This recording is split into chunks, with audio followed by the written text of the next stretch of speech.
अगर आप भी चाहते हैं कि जय मां काली रिकॉर्डिंग स्टूडियो का ऑडियो वीडियो आप तक पहुंचे तो लाल बटन दबाकर चैनल को सब्सक्राइब करें, साथ में बेल आइकन दबाना ना भूलें।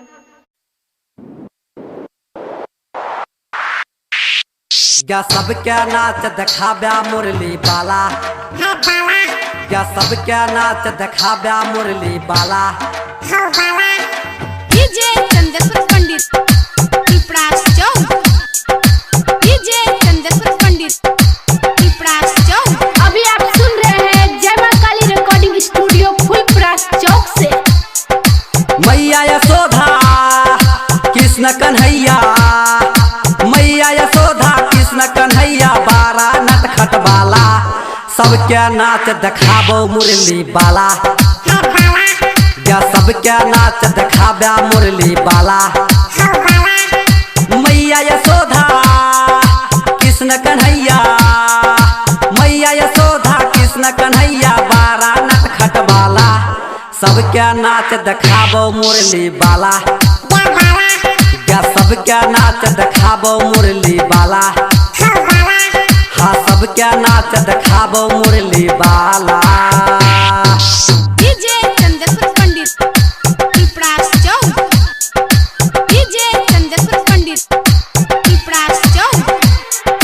सबके नाच देखाबे मुरली बाला, बाला। हाँ सबके नाच देखाबे मुरली बाला।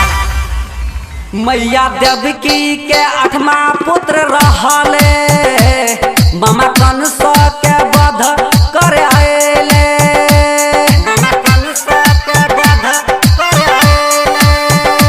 माँ देवकी के 8वां पुत्र रहले, मामा कंस के वध करे आएले। पोसने पाले रहे मैया यशोदा, देवकी के पुत्र लागे कृष्ण कन्हैया। पोसने पाले रहे मैया यशोदा, देवकी के पुत्र लागे कृष्ण कन्हैया। गोपियों के संगे रास रचा के करत रहे रसलीला। सबके रास देखाब्या मुरली बाला, हो सबके नाच देखाब्या बंसी बाला। हो सबके रास देखाब्या मुरली बाला।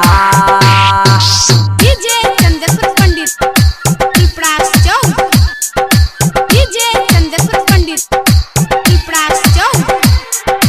सबके नाच देखाबे मुरली बाला, बाला।